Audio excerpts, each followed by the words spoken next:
السلام علیکم ناظرین، میں محمد اسلم حسین سیاست کی عالمی خبروں میں آپ سب کا استقبال کرتا ہوں۔ امریکہ نے 1 اکتوبر کو اسرائیل پر ایران کے بیلسٹک میزائل حملے کے پیش نظر ایران کی توانائی کی تجارت کو نشانہ بناتے ہوئے پابندیوں کا اعلان کیا۔ محکمہ خارجہ کی طرف سے آج جاری کردہ ایک بیان کے مطابق محکمہ ایرانی پیٹرولیم تجارت سے وابستہ 6 اداروں پر پابندیاں عائد کر رہا ہے اور 6 جہازوں کو بلاک شدہ اثاثوں کے طور پر شناخت کر رہا ہے۔ بیان میں کہا گیا کہ اس درمیان ٹریزری محکمہ ایک قرارداد جاری کر رہا ہے جو ایران میں پیٹرولیم یا پیٹرو کیمیکل کے شعبوں میں کام کرنے کے لیے پرعزم کسی بھی شخص کے خلاف پابندیاں عائد کرے گا۔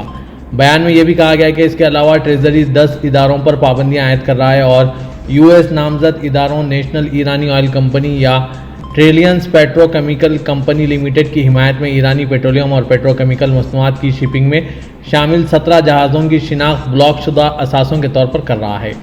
امریکی قومی سلامتی کے مشیر جیک سلیون نے ایک بیان میں کہا ہے کہ ان پابندیاں ایران کو اس کے میزائل پروگراموں کو سپورٹ کرنے اور امریکہ اس کے اتحادیوں اور شراکت داروں کو دھمکی دینے والے شدت پسند گروپوں کی حمایت کرنے کے لیے استعمال کیے جانے والے مالی وسائل سے محروم کرنے میں مدد کرے گی۔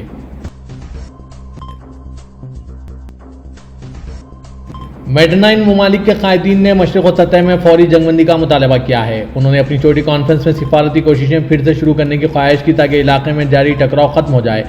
آج چھوٹی کانفرنس کے اختتام پر جاری اعلامیہ میں کہا گیا ہے کہ مشرق و سطح کی صورتحال بڑی تشویشناک ہے، فوری جنگ بندی ضروری ہے، لبنان کو فوری انسانی امداد فراہم کرنا ضروری ہے۔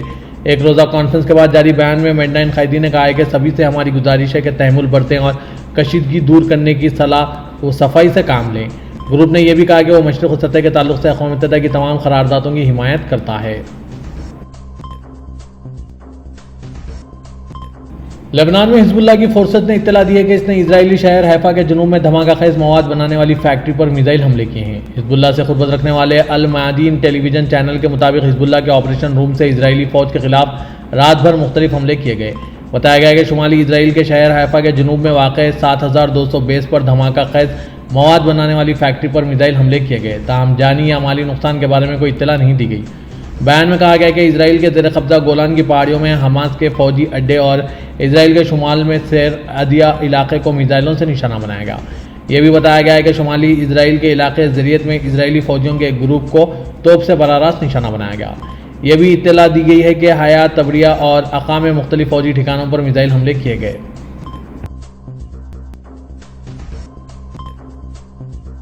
اقوام متحدہ کے سیکرٹری جنرل اینٹونی گٹرس نے کہا کہ جوہری ہتھیار انسانیت کے لیے بدستور خطرہ ہے۔ اینٹونی گٹرس نے 2024 کا نوبل انعام حاصل کرنے والی تنظیم نیہون ہدانیکو کے حوالے سے ایک تحریری بیان دیا۔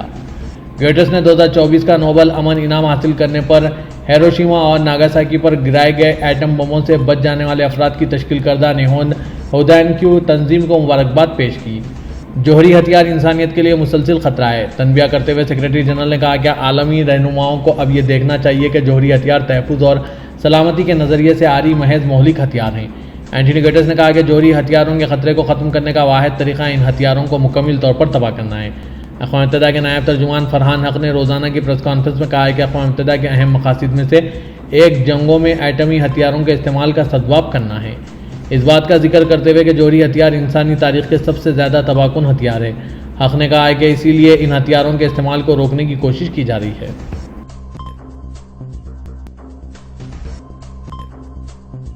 سعودی عرب کے ولی عہد شہزادہ محمد بن سلمان نے فرانسیسی صدر ایمانوئل میکرون سے غزہ میں اسرائیل کی نسل کشی اور لبنان تک پھیلنے والے حملوں کے نتیجے میں کشیدگی سے دوچار خطے میں ہو رہی پیش رفت پر تبادلہ خیال کیا۔ سعودی عرب کی سرکاری خبرساں NCSPA کی خبر کے مطابق ولی عہد شہزادہ محمد بن سلمان نے فرانسیسی صدر ایمانوئل میکرون سے ٹیلی فون پر بات چیت کی۔ اس دوران غزہ اور لبنان پر اسرائیل کے حملوں سے کشیدگی میں اضافہ ہونے والے خطے کی تازہ ترین صورتحال اور کشیدگی کو کم کرنے اور سلامتی و استحکام کے حصول کی کوششوں پر تبادلہ خیال کیا گیا۔ سعودی عرب میں وزیر حج و عمرہ ڈاکٹر توفیق ربیہ نے کہا ہے کہ حج و عمرہ خدمات کے لیے نسق ایپ کو بہتر اور معیاری بنانے پر کام ہو رہا ہے۔ سابق ویب سائٹ کے مطابق ایپ کو بہتر بنانے کے لیے یوزر کی طرف سے تجاویز وصول کی جا رہی ہے۔ انہوں نے کہا کہ نسق ایپ کو معیاری اور حج و عمرے سے متعلق جامع اور آسان استعمال بنا رہے ہیں۔ واضح کہ نسق ایپ حج و عمرے کے متعلق اہم ایپ ہے جس کے ذریعے عمرہ اور زیارت کے لیے اجازت ناموں کا اجرا کیا جا سکتا ہے۔ علاوہ ازیں حج کی رجسٹریشن وغیرہ بھی نسق ایپ کے ذریعے ہی ہوتی ہے۔ نسق ایپ میں حرمین شریفین اور تمام اسلامی یادگار مقامات کے میپ بھی موجود ہیں۔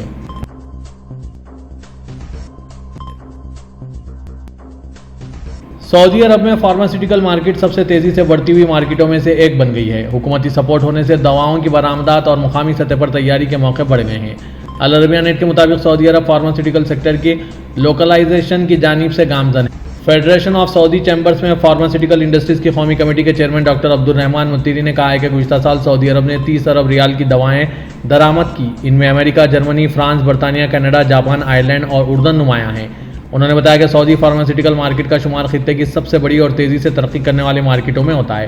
سعودی میڈیسن کی برآمدات کا حجم 2 ارب ریال ہے، جس میں گزشتہ سالوں کے مقابلے میں 33% اضافہ ہوا ہے۔ National committee for pharmaceutical industries کے چیئرمین کا کہنا تھا کہ سعودی فارماسیوٹیکل برآمدات مشرق و سطح اور شمالی افریقہ سمیت 35 ممالک تک جاتی ہے۔ متحدہ عرب امارات سعودی دواؤں کا سب سے بڑا خریدار ہے، اس کے بعد مصر اور عراق کا نمبر ہے۔ انہوں نے توقع ظاہر کی کہ آنے والے سالوں میں سعودی عرب میں فارماسیوٹیکل مارکیٹ کا حجم 42 ارب ریال سے بڑھ کر 50 ارب ریال سے زائد ہو جائے گا۔ ڈاکٹر عبد الرحمان متیری نے مزید کہا کہ سعودی عرب میں مقامی فارماسیوٹیکل کمپنیوں کی فیکٹریوں کی تعداد تقریباً 30 تک پہنچ چکی ہے، جبکہ یہ کمپنیاں سعودی مارکیٹ میں دواؤں کی ضروریات کا 30% حصہ فراہم کر رہی ہے۔ سعودی مارکیٹ میں ان کمپنیوں کی سرمایہ کاری کا حجم 15 ارب ریال کی حد عبور کر چکا ہے۔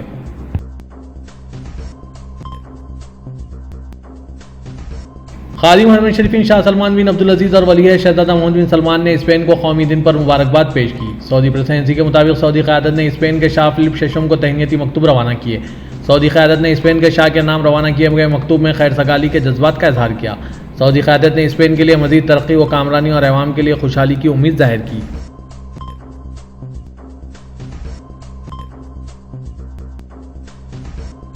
سعودی وزیر خارجہ شہزادہ فیصل بن فرحان سے آج ہفتے کو پاکستان کے نائب وزیر اعظم وزیر خارجہ اسحاق ڈار نے ٹیلی فون پر رابطہ کیا۔ ایس پی اے کے مطابق پاکستان اور سعودی عرب کے درمیان دو طرفہ تعلقات جائزہ اور اہم ترین علاقائی اور بین الاقوامی صورتحال پر تبادلہ خیال کیا گیا۔ وزیر کہ سعودی عرب گزشتہ 2 ہفتوں کے دوران لبنان کے صورتحال کے بعد غزہ میں اسرائیل کی جارحیت اور خطے میں کشیدگی روکنے کے لیے سفارتی کوششیں جاری رکھے ہوئے ہیں۔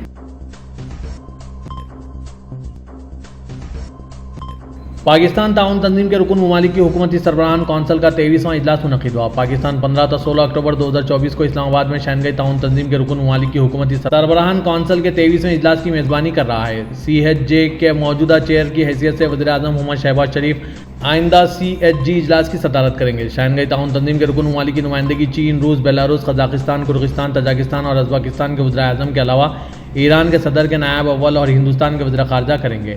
منگولیا کے وزیر اعظم مبصر ریاست اور وزراء کی کابینہ کے نائب چیئرمین اور ترکمنستان کے وزراء خارجہ مہمان خصوصی بھی اجلاس میں شرکت کریں گے۔ وزیر اعظم دورے پر آئے ہوئے وفود کے سربراہان سے اہم سطح کی 2 طرفہ ملاقاتیں بھی کریں گے۔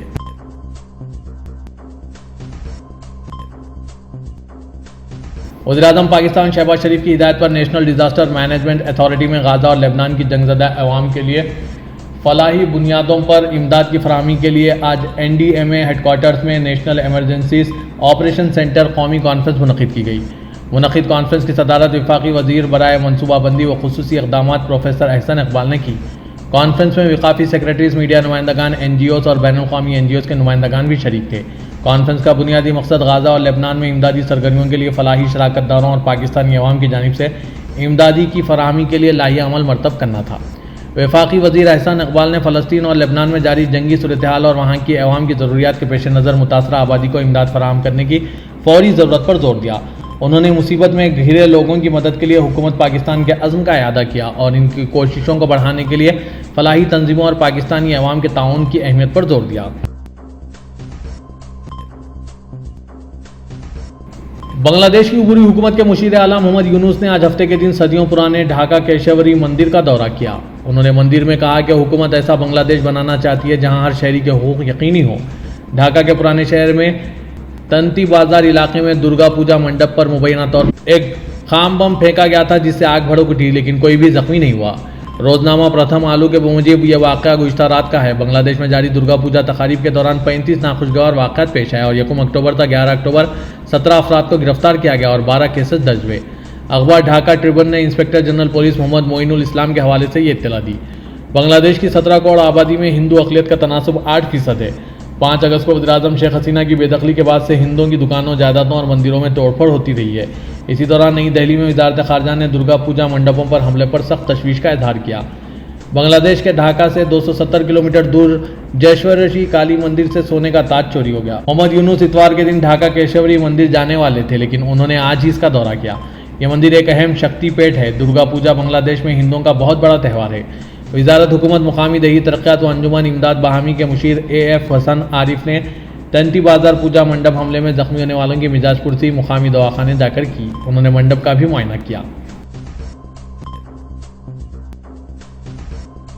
صدر کی رجب طیب اردوغان نے کہا ہے کہ اقتصادی اور تجارتی شعبوں میں تعاون ترکیہ اور سربیا کے درمیان تعلقات میں قائدانہ کردار ادا کر رہا ہے۔ گزشتہ روز سربیا کے ایک ہوٹل میں منعقدہ ترکیہ سربیا بزنس فورم سے خطاب کرتے ہوئے اردوغان نے کہا کہ ترکیہ اور سربیا نے مختصر وقت میں اہم پیش رفت کی۔ ہمارا باہمی تجارتی حجم اوپر تلے 2 سالوں میں $2 بلین سے تجاوز کرتے ہوئے ریکارڈ توڑ رہا ہے۔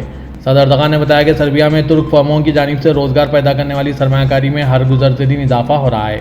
اس ملک میں ترکیہ سے قریب 850 سرمایہ کار کام کر رہے ہیں۔ ان فرموں کا ملکی معیشت میں حصہ گزشتہ 12 ماہ میں $1 ملین سے $405 ملین تک ہو گیا ہے۔ انہوں نے کہا کہ ہمارا اقتصادی و تجارتی تعاون دونوں ممالک کے باہمی تعلقات میں قائدانہ کردار ادا کر رہا ہے۔ دونوں ریاستوں کے درمیان تعلقات میں بلند سطح کی حیثیت کا حامل دوسرا پہلو شعبہ سیاحت میں قریبی تعاون اور دلچسپی سے لے رہا ہے۔